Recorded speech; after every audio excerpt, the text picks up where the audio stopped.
Hi, my name is Yasmin Tarehi, and this is Gateways to Awakening, where we host one-on-one conversations with leading experts in wellness and spirituality. Today's episode is about how to microdose with psychedelics for spiritual growth, creativity, and business. On today's show, we'll be featuring our guest, Paul Austin. Paul Austin is an entrepreneur, public speaker, and educator. He's founded 2 companies in the emerging psychedelic space, Third Wave and Synthesis. Currently, Third Wave offers long-form psychedelic guides, online microdosing programs, and an industry-best network of clinics and retreat providers. In 2018, Paul co-founded Synthesis and led several high-dose psilocybin truffle retreats over the span of 1 year. Paul's a pioneer in the space and has been featured in the BBC, Forbes, and Rolling Stone. He sees psychedelic use as a skill, one that becomes more refined as we explore the many nuances of these awe-inspiring medicines and molecules. And he believes that learning how to hone the skill will be crucial in the story of humanity's present-future evolution. I'm so excited to have you on the show today, Paul. Thanks so much for joining us. Thanks for having me, Yasmin. So, Paul, you focus on psychedelics. Can you just tell our audience what are psychedelics for people that maybe have never heard of it or haven't had much experience or access to the space? Can you kind of define broadly what psychedelics are? So psychedelics, the word psychedelic means mind manifesting, and it actually comes from a series of letters that were written in the 60s between Humphrey Osmond, who most of your listeners won't know, and Aldous Huxley, who was a well-known British writer, the author of Brave New World. And the classic psychedelics are things like LSD, psilocybin mushrooms, DMT, ayahuasca, San Pedro, peyote, and then you also have a few others like iboga, 2CB. There are a few others like that. And really, what a classic psychedelic does is it dissolves the ego. It's probably the simplest way of putting it, and it allows you to tap in to some sort of spiritual presence or spiritual nature. You know, most people report that when they have, in particular, these high-dose psychedelic experiences, they have what is termed a mystical experience, which is where they essentially feel a divine connection to something that's much greater than themselves. And, you know, for the last 50 years or so, psychedelics have been illegal, much like cannabis. In the late 60s, early 70s, when the United States waged the war on drugs, they prohibited all of these compounds. But what a lot of people don't know is that in the 50s and 60s, there were thousands of clinical papers that were published on psychedelics proving that they were anti-addictive, that they were incredibly safe, and that they were efficacious at treating a range of conditions from end-of-life anxiety to depression to alcoholism to autism, you know, to increasing creativity. And so what we're experiencing now with psychedelics is really a resurgence of interest in both their medical use for things like treatment-resistant depression and PTSD, but also, you know, what we're experiencing in places like Silicon Valley is a resurgence of interest in psychedelics for creativity. And this is where microdosing is so interesting, because microdosing for many people is that entry point to working with psychedelic substances. Wonderful. And I want to go into the spiritual versus the medicinal kind of medical approach to psychedelics. But before we go into that, can you tell us what Third Wave is? I know it's the company that you founded. Can you walk us through the creation of it and tell us a little bit about what it is? Sure thing. So back in 2010, about 10 years ago now, I first started taking LSD and psilocybin mushrooms, and did so largely in higher doses, not extreme high doses, but higher doses outside at the woods or in, you know, comfortable house settings with a friend or 2 friends or, you know, a handful of friends. And in those experiences, really had these profound insights about who I was and the nature of what it is that I wanted to pursue and the story that I wanted to write with my life. And those early experiences with psychedelics were influential in pursuing a largely unconventional path through most of my 20s. And eventually what I ended up doing is moving abroad. I lived in Turkey for about a year. I lived in Thailand for about a year. And while I was living in Thailand, was starting my first business, and happened to hear about microdosing on the Tim Ferriss podcast. and thought back to my early psychedelic trips, these really profound and insightful experiences that I had, and remembered that, after those experiences that I had like this sort of afterglow effect where life just felt a little bit smoother. It was easier to stay disciplined. It was easier to connect with other people. And so when I heard about microdosing, I was like, I wonder if this is a way that we can, keep that afterglow effect open for longer, so that it's easier to be more creative and connect with other people and, access flow states and things like this. And so I started microdosing. I started taking small amounts of LSD about 2 times a week, and did that for around 6 to 7 months, and really had an incredible experience. And after that experience, as an entrepreneur, was sort of like looking online to see what sort of resources, what sort of things are available, and there really was very little. And so I made a choice to start a brand and a platform to help inform the general populace about the responsible and intentional use of psychedelics. And when I was sort of coming up with this idea for the website, I was in Budapest at the time, and I was walking, around Budapest, tripping on basically microdosing acid with a couple friends, and we were going to third wave coffee shops. And third wave coffee are, most people would know them in terms of, it's like Starbucks is second wave. Third wave is more like you get a swan in your latte, right? That's sort of third wave coffee. That's a good way to think about it. So we were going to third wave coffee shops. We were on microdosing on LSD. And we were trying to come up with sort of a phrase to describe this resurgence of interest in psychedelics. And so our friends and I came up with this term like, oh, it's the third wave of psychedelics. And I think, inadvertently, that was just because we had been talking about third wave coffee, because we had been talking about psychedelics, that sort of like emerged. And then after the fact, I was looking back at it and realizing that, oh, this makes sense, that the first wave of psychedelics was the indigenous use of these plant medicines for thousands of years. So the ancient Greeks had a thing called the Eleusinian Mysteries, where they drank a beverage called kykeon. And, in ayahuasca, or in the Amazon, they drink ayahuasca. In ancient India, they drink a beverage called soma, which is written about in the Bhagavad Gita and the Upanishad. So there's this rich historical use of psychedelics that a lot of people don't know about. So that was sort of the first wave of psychedelics for thousands of years. And then the second wave of psychedelics was the resurgence of interest in psychedelics after the invention of LSD in 1938 by Albert Hofmann. And like I alluded to earlier, there was a ton of research done in the 50s and 60s, and that's when we first started to get very clinical, precise data about the efficacy of psychedelics. Unfortunately, there was also a lot of irresponsible use, and for that reason, things got a little too crazy and out of control, and there was a pretty significant backlash against the use of psychedelics. And so what the third wave of psychedelics represents is really staying rooted in that lineage and that history that we as humans have known for thousands of years with these medicines, the rituals that we've developed, and the narratives and the cosmology that we have with these substances, and then integrating it with the very precise, scientific method that we've developed in more modern times to really find what is the ideal integration between those rituals, those ancient lineage uses, and a much more precise scientific use. So looking at the integration of those, and so when I had a chance to look at that, and we were getting that story and brand and the website up and going, educating more people, we decided that we wanted to focus in particular on microdosing, because microdosing is a very approachable way, a very accessible way to start to work with these medicines. When a lot of people hear about psychedelics, the initial reaction is, well, what if I have a bad trip, right? What if I have a really dark or difficult experience? And so that is usually the ego that's speaking, because the ego is often threatened by these substances at very high doses, because the ego gets dissolved. And so what microdosing can do is it's a way to start to work with the substances, to develop a relationship with them, to become more comfortable with them before sort of diving into the deep end of one's consciousness with a high dose of a psychedelic.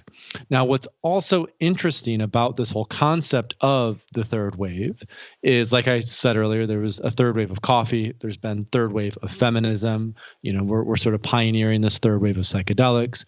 There was this phenomenal book written in 1980 by a futurist named Alvin Toffler called The Third Wave, which I only found out about after I'd started the website. I think about 18 months after I'd started the third wave as a website, one of our readers reached out, was like, Paul, that's so interesting that you've, titled it The Third Wave. There's this book that was written almost 40 years ago by a guy named Alvin Toffler about the third wave. And what Toffler writes about in that book is how the first wave was the agricultural revolution, right? So agriculture, which is, again, the first wave of psychedelics, was the use of plant medicines for thousands of years in the agricultural area.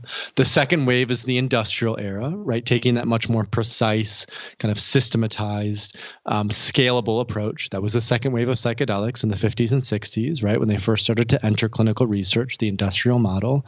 And now what Toffler writes about in the third wave is a much more decentralized mycelial model of being, where we enter sort of the information age, and we sort of evolve out of the sort of bureaucratic hierarchy of industrialization. And so the sort of beautiful way that this all ties together is what my observation is the responsible and intentional use of psychedelics, because of the impact that it has on the psyche, because of how it helps us to feel so interconnected to everything around us, is helping to really catalyze that shift towards this third wave of cultural evolution. Because essentially it's helping us to realize that our health, our well-being is directly interconnected to our environment and everyone around us. And through the use of psychedelics, these substances, we come to that recognition. And there's no better time than now to sort of have that awakening, if you will, because of all of the crises that we're facing. And all of the crises that we're facing, the ecological crises, I would say the political crises with polarization, the mental health crises, right? The core of it is disconnection. The core of it is separation. And that is fundamentally what the industrial era did to us, is it separated us, it disconnected us. And what we're coming back to now is how do we come back into connection with everything around us. So that's a little bit of a, I would say, overarching view of the third wave and kind of how it fits into some larger, maybe meta models of what's developed. Thank you, Paul. Wow, that's super interesting. And I love the your reference on like kind of being estranged from nature and the connection to everything and everyone, to kind of losing that over the last several, I guess, 100 years. And now the desire to kind of go back into this interconnectedness. And I want to double click. I mean, there's so many questions I have after that eloquent description. But I want to talk about microdosing specifically, because I think that, you've mentioned that is a space that feels much more accessible for people that might be too afraid to dive into the piece of the ego dissolution. But I'm curious if you think that the ego dissolution is so necessary to having a transformation of interconnectedness. Why start with microdosing? I just want to kind of really understand, like how that's going to work for kind of where we are in society today. So, in many ways, microdosing is like the onboarding, right? It's like before you go do a Vipassana, you first learn how to sit for 10 to 15 minutes at home, right? Mm-hmm. Before you go do a deep breath work and, ice plunge for 15 minutes, you first want to maybe learn a little bit about, how to breathe properly with your diaphragm. Before the analogy that I most commonly use when talking about this relationship is when we learn how to swim, in a pool or in a lake or whatever, right? When we learn how to swim for the first time, we start in the shallow end.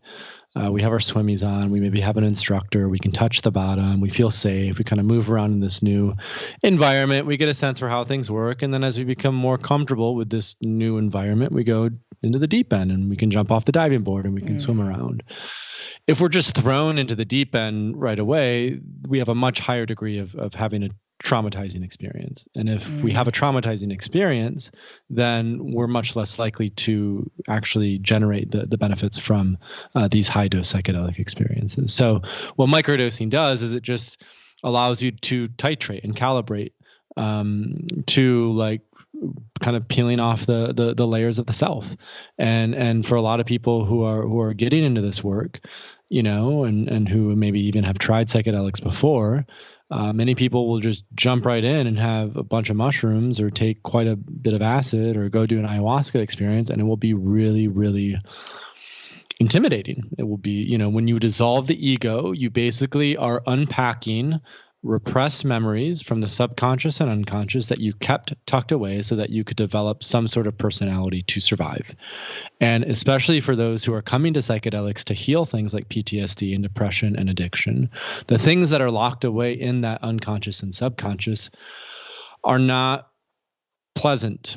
They're often very difficult to face. And so there's an ability with microdosing to sort of slowly wade your way into that. To do that with a coach or a therapist, to slowly peel back the sort of onion of self-awareness.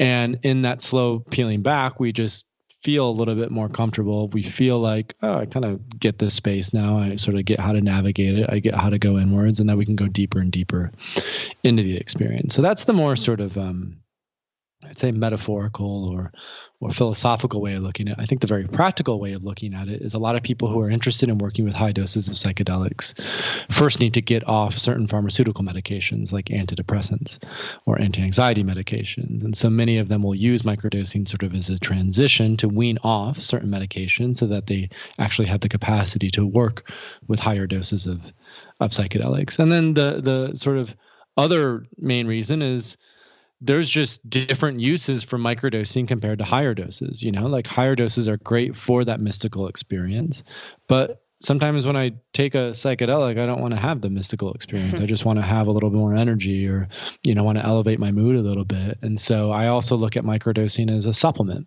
much like I would take functional mushrooms, or much like I would take a prebiotic or probiotic or fish oil. Microdosing is something that's highly anti-inflammatory, so it's great for the gut. It shows significant impacts on neuroplasticity. So it's just like a great overall thing to be imbibing on a somewhat consistent basis, for more flow, for more creativity, for higher levels of neuroplasticity, these sorts of things.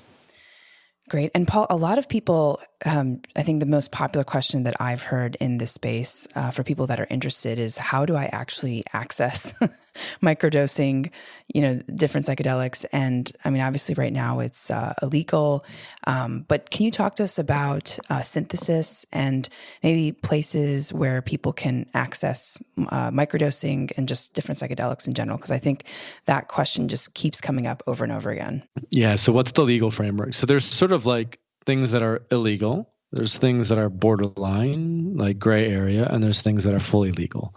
So in terms of like fully legal, like the Netherlands, psilocybin truffles are legal there. So there are actually, over the past year or so, there have been a ton of companies that have sprouted up in the Netherlands that are selling microdoses of psilocybin truffles, and they'll typically ship all over Europe. They won't ship to the United States necessarily, but they will ship all over Europe.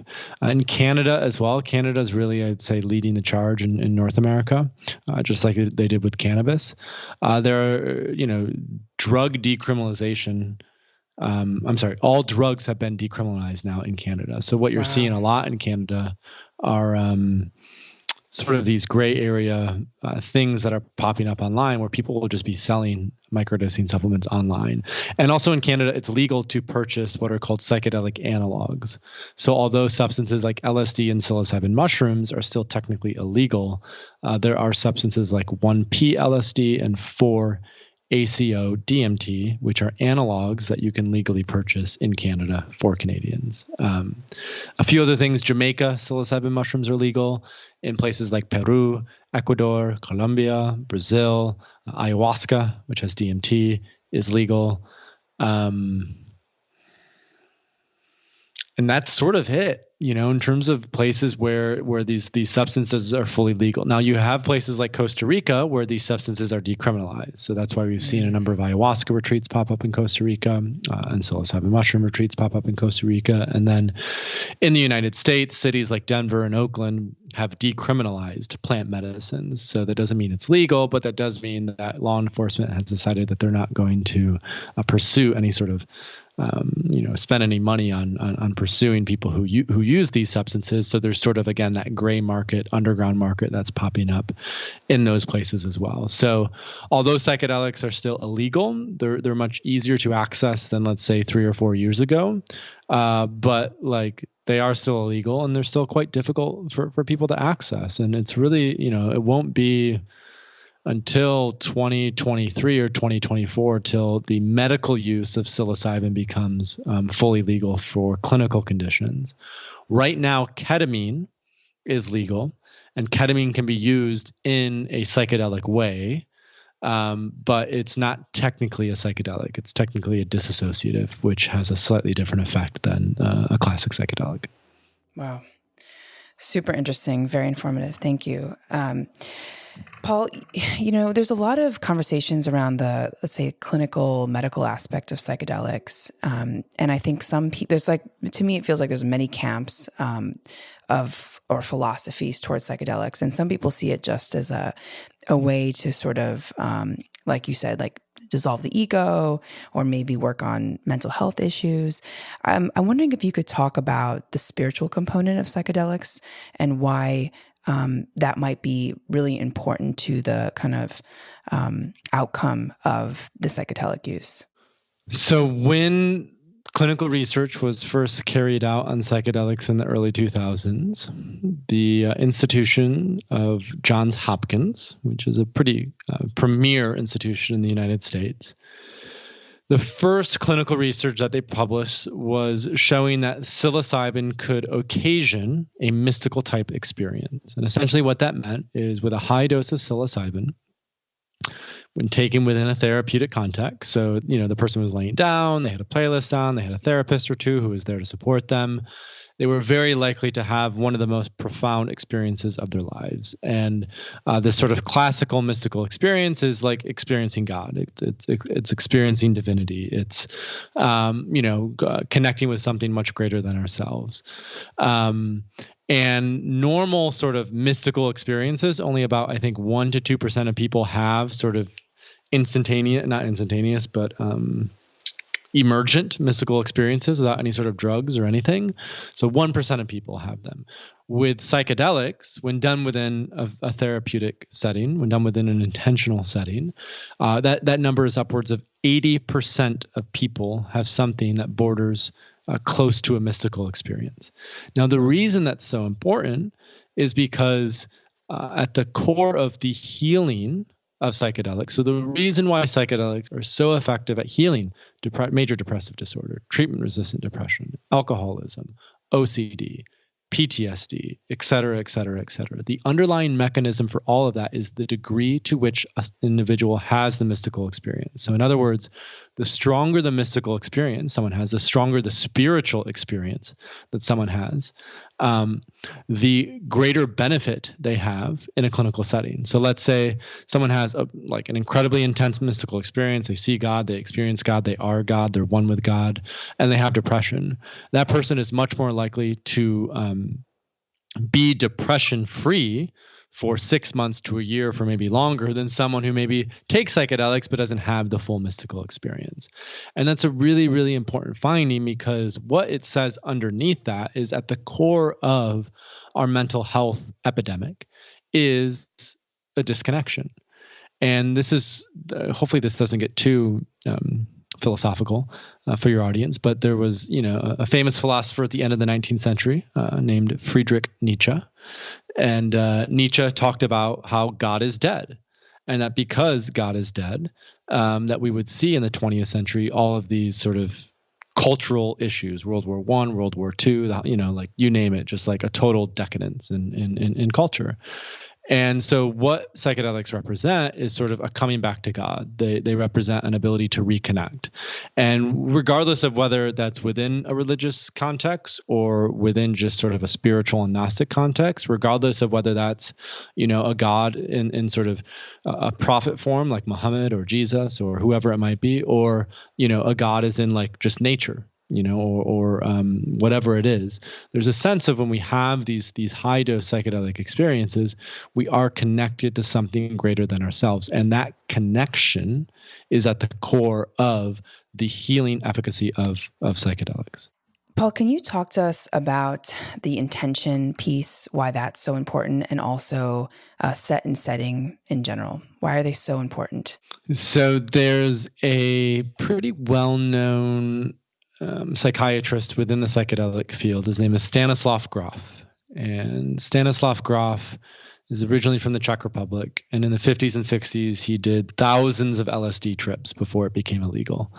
And then once LSD became illegal, he developed this technique called holotropic breathwork, which could essentially, through breathwork, facilitate an opening like a psychedelic experience that then a therapist or whoever could work with. And Grof has a pretty famous quote now, well-known quote, which is something along the lines of the psychedelics are the microscope of the mind, and just what the telescope was to astronomy, allowing us to see deep within the stars. Psychedelics are that to the psyche, allowing us to see deep within ourselves, deep into our subconscious, into our unconscious. And so because they are these non-specific amplifiers, right? They just amplify sort of the contents of our subconscious and our unconscious so that we can look at it and see it and come to terms with it. It's really, really key that we have an intention going into these experiences, because if we don't sort of create boundaries or a container for our mind, then it could bring us into some really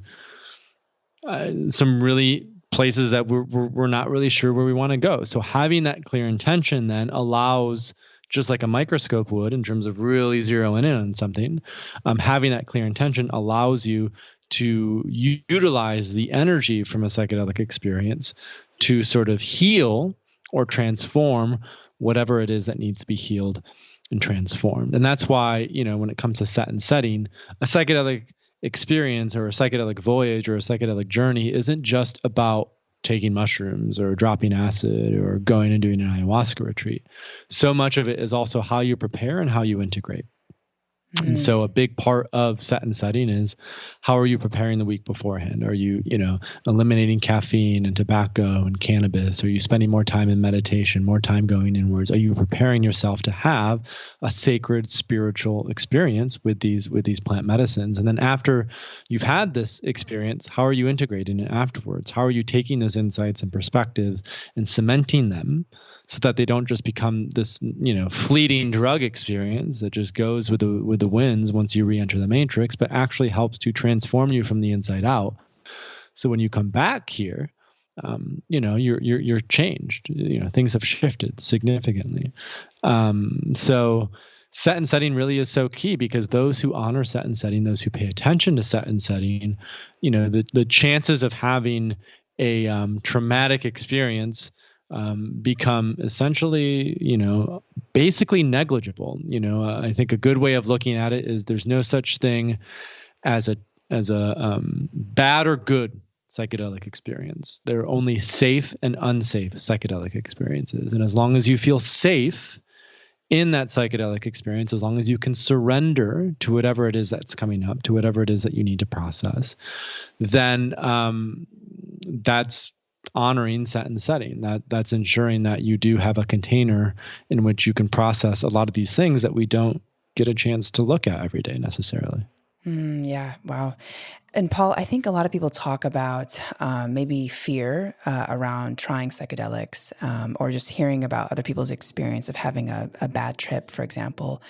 And I think psychedelics in general have kind of been lumped into all types of drugs. And I want to really understand from you how psychedelics are so different from some of the other drugs in terms of the adverse or negative effects, in terms of addiction. Like, can people become addicted to it?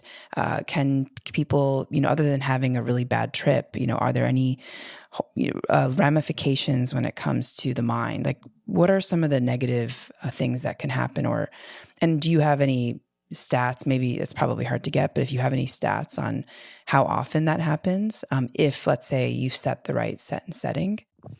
Yeah, so there are a couple of pieces of that, right? One is how these substances compared to other drugs, which I think is one part of the question, and then the second then is specific just to the classic psychedelics. What are the risks, so to say, of working with these substances? So, there has been some research done that shows that the classic psychedelics, particularly psilocybin and LSD, are the safest drugs that we have available to us. Safer than alcohol, safer than tobacco, safer than cannabis.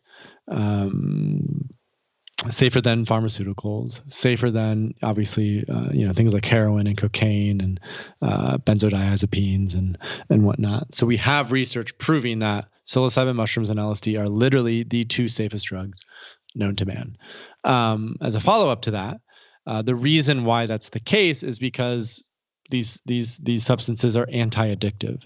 So a lot of drugs are addictive, including cannabis, including tobacco, including alcohol, including obviously heroin and cocaine. And they all have varying degrees of addictiveness.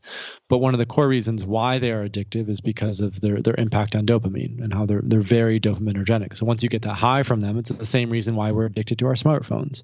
Once you get that high from that dopamine, you want to come back and have more of it.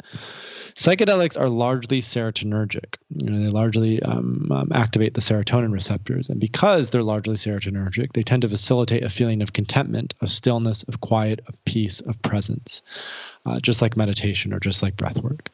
And that's why they help us to heal these many sort of mental health conditions, because they help the mind to settle. They help the mind to find center.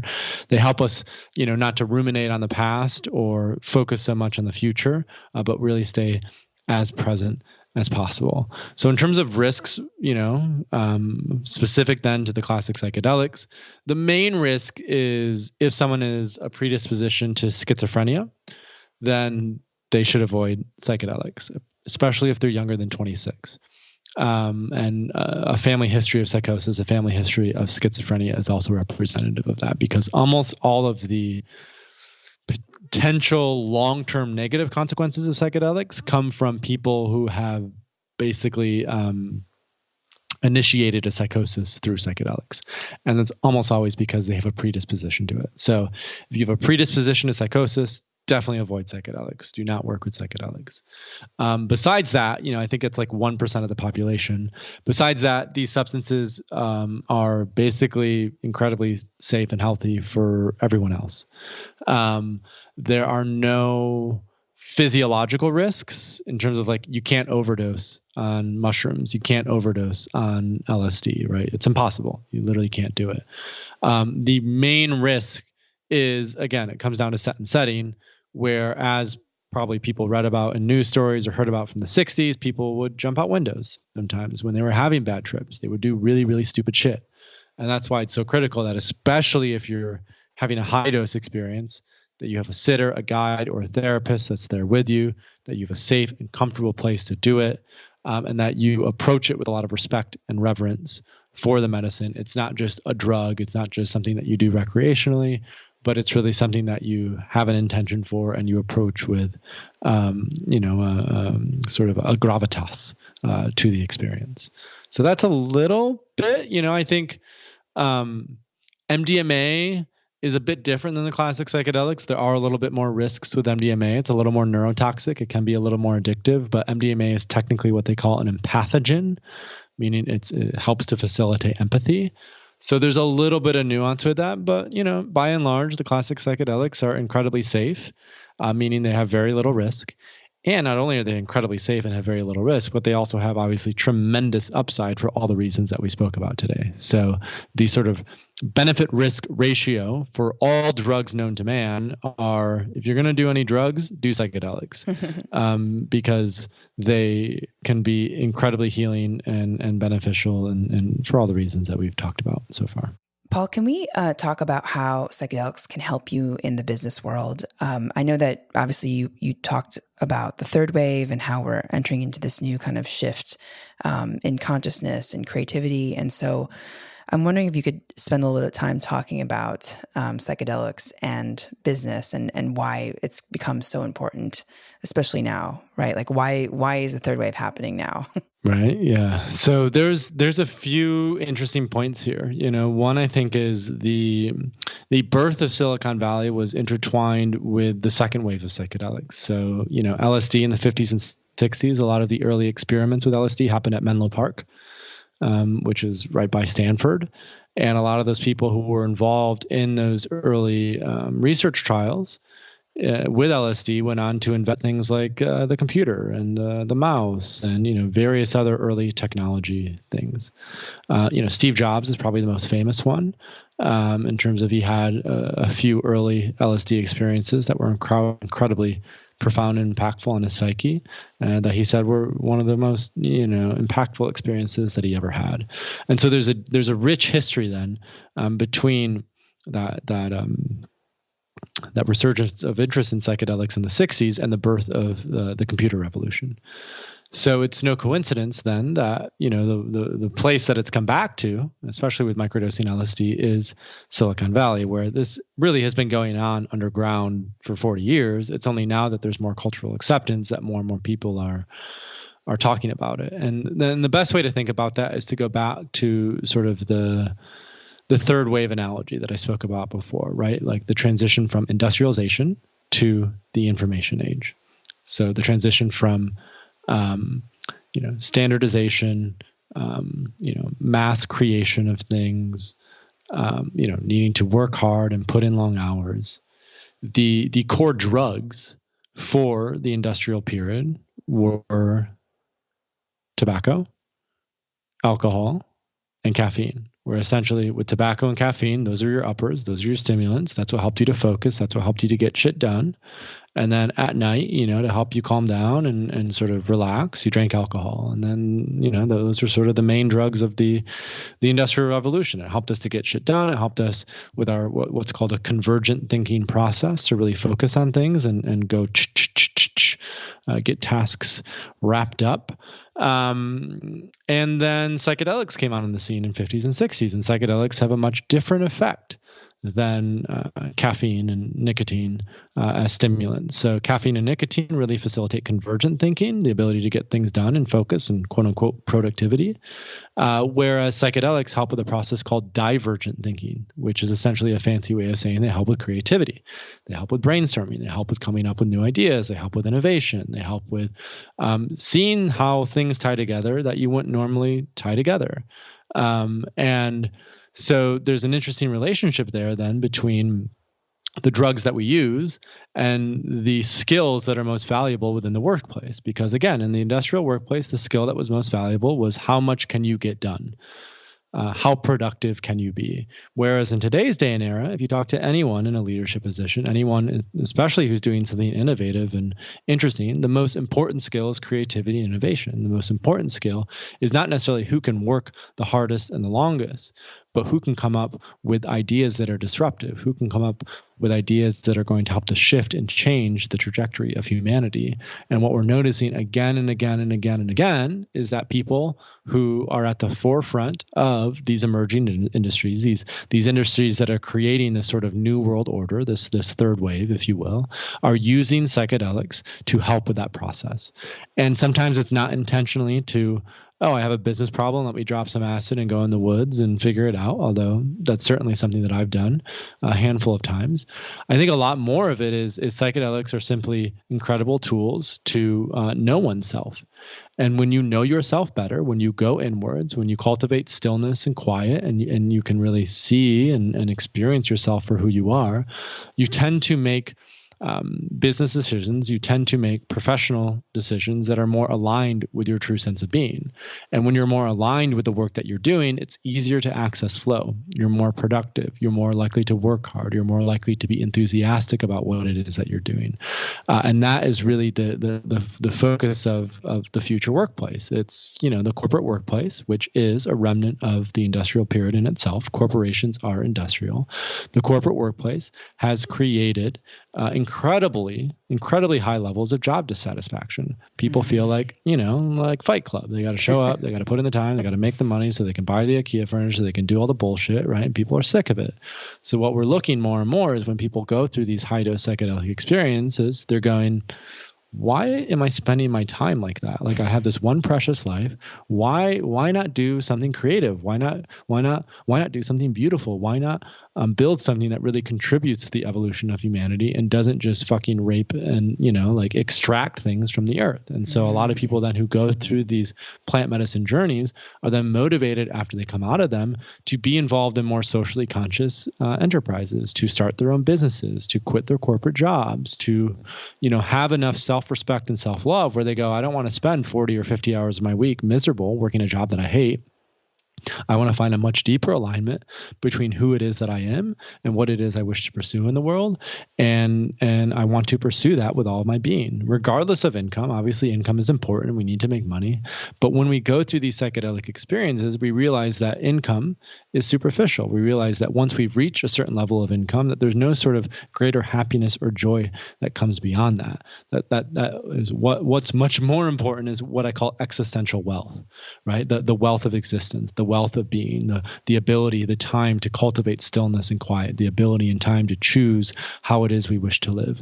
That is the wealth of the third wave. It's an existential wealth, and that's why psychedelics will be so key to helping, I think, humanity embody that, especially in the next 10 years as we go through all these changes as a result of COVID and, coming out of industrialization and all these sort of other things that we talked about today. Yeah. Paul, do you think that psychedelics are more important, in Western cultures, like the post-industrial era cultures versus Eastern cultures who are maybe already have meditative practices? I'm just curious if you've thought about. That's a great question. That's a really good question. I would say they're more relevant to Western cultures because it's sort of like, I think the simple answer to that is yes. And no one's asked me that question before. When like I said, they wrote about Soma in the Bhagavad Gita and the Upanishads. So there is still a rich history of monks in ancient India, for example. Mm-hmm. But in today's day and era, it's just not. It's talked about, but it's not near as talked about, and it's the same with cannabis. Cannabis is talked about a little bit more in places like Thailand now, but still in places like China, Japan, India, this really isn't talked about so much. So yeah, I would say, like, partly just because of the bubble that I'm in and that we're in, I'm aware of how common and how relevant they are to sort of the post-industrial world here in the United States and in Europe and North America generally. But I also strongly believe that as more and more people have these healing experiences, that those who can have access to them and those who want to have access to them will find them regardless of sort of their jurisdiction. So in other words, there's still a sort of there's a shared humanity, regardless of whether we're Eastern or Western. And I think there's a shared wound, whether we're Eastern or Western, that can be salved, S-A-L-V-E-D, that can be salved by psychedelic medicine. And, I think the other thing that may be a little more controversial, but is worth saying, is it feels like psychedelic medicines, won't be used by everyone, but they'll definitely be used by sort of the intelligentsia, if you will, the producers, the top 10%, the people who are creating businesses, the professionals. And I think that shift and seeing that shift in that demographic of people, I don't think your common everyday, factory worker or, service provider or, someone who works at a restaurant, they might not be so interested in psychedelic medicine, but I do see there being like those who have maybe a little bit more of sort of a complex cognitive development, if you will pick up on the efficacy of these substances, regardless of whether they're Eastern or Western. Yeah. I mean, I think it's also like the level of consciousness that you are at, right?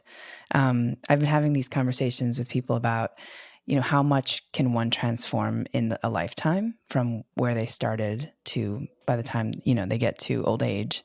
how many layers of consciousness can we actually move through, right? Because I think it takes a level of courage, it takes a level of presence, it also takes a level of consciousness. Like people, I think, are unconscious of being unconscious. So how do you even begin to have the conversation for, I think, most of the world? For most of the world, right? And it's sort of like you don't want to wake someone else you don't want to wake someone up who doesn't want to be woken up. People have to come into that in their own way and in their own being.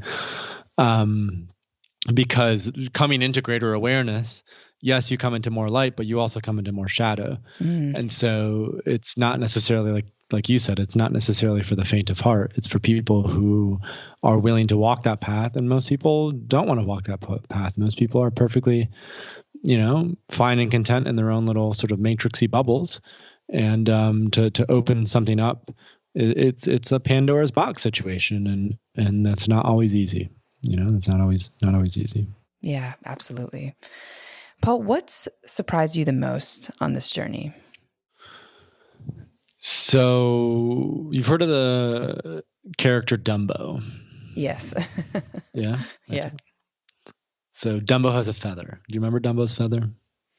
I don't remember Does that his ring a feather. bell? No, I remember Okay. Dumbo. So Dumbo had a feather. Okay. Dumbo's a Disney character. There's a Dumbo ride at Disney World. It was my favorite ride when I was 5. I remember that. And Dumbo had a feather. And Dumbo thought that the only reason that he could fly was because he had this little feather. And then one day his friend or whoever he was with decided that, he would take away the feather without Dumbo knowing. And Dumbo, thought that, I can only fly with this feather. And the feather went away and Dumbo could keep on flying. He could keep on going. He could keep on ascending, right? In other words, there was a sort of placebo effect, if you will, of the feather. And that all Dumbo needed was enough confidence in himself. All Dumbo needed was to know himself well enough, to believe in himself enough to be able to ascend to new heights. And I think psychedelic medicine represents something similar to that, where there's definitely, I wouldn't say it's just a placebo effect, that there's definitely something that's going on, but that what psychedelic medicines do more than anything is they excavate, they clear out, they decondition, and they peel back the sort of onion of self-awareness so you can get to where you were always going to get anyway. So in other words, like psychedelic medicines accelerate the path of awakening. They can accelerate the path of awareness. They can certainly accelerate the path of development. But what I'm learning more and more, especially now that I've been doing these substances for over 10 years, is that as I get older, the less and less that I do them, or I'm sorry, not the less and less that I do, as I get older, I have an interest in doing them less and less. So in other words, once you've learned some of these lessons, once you've had some of these insights, then it's much more about the practices of meditation and breath work and spending time in nature and, taking weeks off. It's about coming back to that stillness and quiet and knowing that if you need to, you can go back into the substances and they can open that up. But once you've opened that up, once you have that awareness, that a lot of the sort of work is to just consistently come back to that place without psychedelics necessarily. And I think that has been, like, I would say, a much more recent revelation, like within the COVID era over the past 6 or 7 months. That's been a big revelation. And it's largely been a result of working with a specific coach and just seeing that a lot of the shifts and changes in my own sense of being that I had attributed to psychedelic medicine, which was profoundly helpful for a lot of things, I'm now seeing even greater shifts without any psychedelic medicine whatsoever. And so I think that's also really important to emphasize, that psychedelics are fantastic catalysts. They can open up an awareness that is, it's just incredible, like the analogy is you're climbing up the mountaintop and psychedelics will just take you on a helicopter right to the mountaintop and you go, oh shit, there's the top. Awesome. But then you have to come back climbing. right? So psychedelics are great because they clear those clouds. You can see the top, you can see the vision, you can see who you're becoming, you can see that path of self-actualization. But the fact is, you still have to every day show up and do it and do it and do it and do it. And I think one of the dark sides of psychedelics, and I wouldn't say this is a risk so much, although it could, I suppose, be categorized as a risk, is those who continue to do psychedelics again and again and again, there's a tendency to disassociate from reality.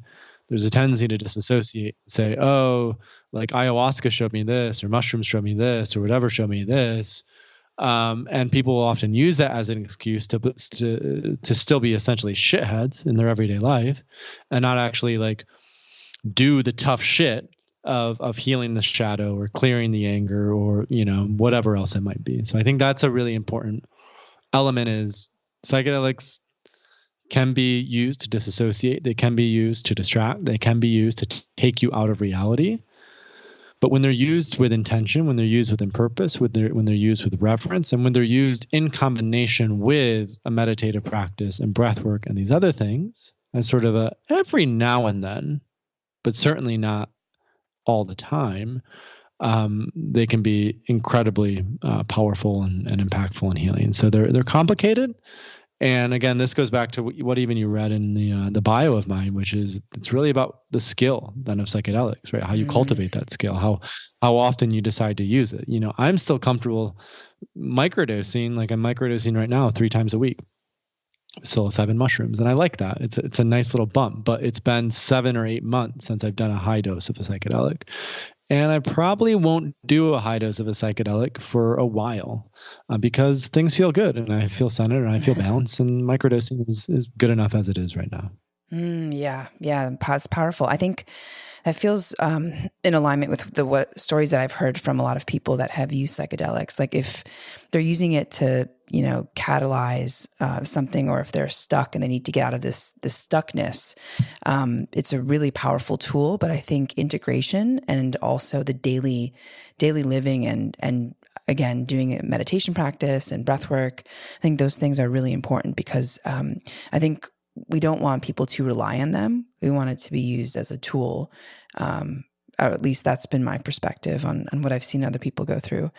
But I love that. So once you reach a steady state, it becomes, you're in a place of, I guess, and I would say like enlightenment, or you're feeling that everything's good.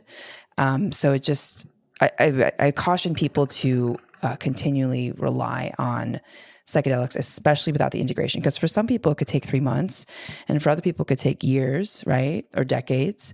And I think, I think at least that's what I've seen, in my community, is that there's become a little bit of an over-reliance on them rather than using it as a tool. And so I love that you said that. It's really inspiring.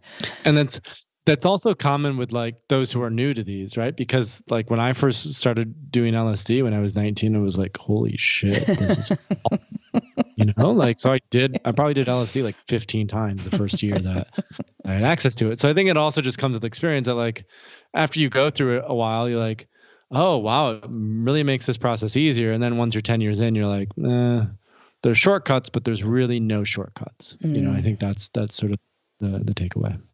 Yeah, one thing I've also heard, and I'm not sure if you've heard this, but in the spiritual circles, I've heard that when you do psychedelics, your chakras open, your auric field kind of opens, which is how you can access this interconnectedness. And so, holding that intention in space is really important because you're so open, right? And just making sure that there's maybe other energies or other people around that might not be in alignment or in high integrity could also affect your set and setting. So just something I've heard. I'm not sure if you've heard anything like that, but something that's come up. Yeah, I mean, greater sensitivity, greater openness, I think totally. And like we talked about earlier, set and setting and making sure you're mindful of that also includes the people that you're doing these substances with. So always be mindful of who you're letting in. It's the same thing with like who you date or who you go into business with or who you, whatever. You want to be mindful of that for sure. Paul, what are some books, resources that have inspired you on this path? What are some books that you might want to recommend to people who are maybe just starting out or who have experimented with psychedelics but want more information? The first two that come to mind are Michael Pollan's How to Change Your Mind. That's sort of a really great one, a New York Times bestseller. And then the second one would be James Fadiman's The Psychedelic Explorer's Guide. Michael Pollan's is much more of a journalistic perspective. James Fadiman's, I would say, is a little more practical and useful. So those are the, I would say, two books. And then, in terms of companies, I think MAPS has been doing the most work with this, the Multidisciplinary Association for Psychedelic Studies. They've been around since the 80s and have really sort of pioneered this psychedelic-assisted psychotherapy element. And Tim Ferriss has a lot of great podcasts. He's interviewed a ton of great people in the psychedelic space, including Stan Groff and Jim Fadiman and many, many others. So that would also be a good resource. I could keep going on. I'm just like, what's the sort of great versus good versus not so great? And then, of course, we have our own, our website, The Third Wave, which is just a great educational platform with guides and a podcast and other things like that. And that's a good starting point for those who are, a little more novice in this area. So I would say those are some good starting points to check out. Okay, great. And we'll also add those to the show notes. And Paul, what do you want to tell our listeners about their health and wellness? What's your main takeaway? I always come back to personal responsibility when it comes to health and wellness. I always come back to, we all come from varying circumstances. We all have different stories of things that we've gone through, and yet we're all here now. And the path of where we're going is determined, it's determined by us. It's determined by how we want that path to go. And I think that has been always one of my core takeaways from psychedelic experiences, is that I can manifest and create the vision that it is that I want to step into. And in particular, when that comes to health and wellness, the deeper takeaway was let go of all the conditioning of a modern era and get back into the roots of your humanity, of who you are as a Homo sapien. So I got into paleo, and I got into functional movement, and I got into wearing barefoot shoes, and I got into, doing a lot more things outside and standing desks and just like getting into my body much more and listening to it and developing an intuitive sense. Because I think at the end of the day, that's the key to any health and wellness path, is to develop such a close intuitive relationship with your sense of self that the decisions that you make, you can feel into them and you can feel what's right for you. And it takes a lot of work to get there. You got to peel off a lot of bullshit and work through a lot of bullshit. But ultimately, I think for every health and wellness path, it's cultivating that intuition of what our body needs. And it's taking responsibility for everything that happens to us from a health and wellness perspective. Great. And Paul, how have things changed in the psychedelic space with COVID and quarantine this year? Are people doing it less? Are they doing it more? It's been interesting. Yeah. There's just so much happening now with all these companies that are going. So there's a ton of companies going public. There's a ton of investment coming in. Obviously, COVID has only amplified the current mental health crisis, and people now are looking for solutions even more than they were before. I think there are some really interesting business and innovative business models that have popped up, like telemedicine ketamine therapy, where you can get ketamine sent to your home. A company called Mind Bloom does this. Get ketamine sent to your home and then go through a therapeutic experience with it. And so I think since COVID, there's been a huge uptick and increase in psychedelic companies and interest in psychedelic substances because of all of these things. Now, the downside is we can't do conferences, we can't do events, we can't actually get together with a lot of people in the psychedelic space or people in general because of what's going on. So that's unfortunate, but that's just how it is at this point in time. And I think, we're just going to see that accelerated pace of innovation and development over the next, over the next 10 years or 20 years or 30 years, but certainly over the next 6 to 9 months, as COVID continues, is like people need solutions fast. And I think psychedelics are going to be that key for a lot of people. Yeah, absolutely. Yeah. The mental health crisis is just continuing to grow. I mean, it's really, really just super sad. And Paul, Can you share resources where people can learn more about you? And I also wanted to just highlight where we can support legislation that can maybe open up the space for psychedelics in the United States and in the West. What can we do to help you or to help this mission? I think education and learning more about these substances and learning about the pros and the cons and how to just speak about them at a basic level, which is what our website is so great for, is really being plugged into that education.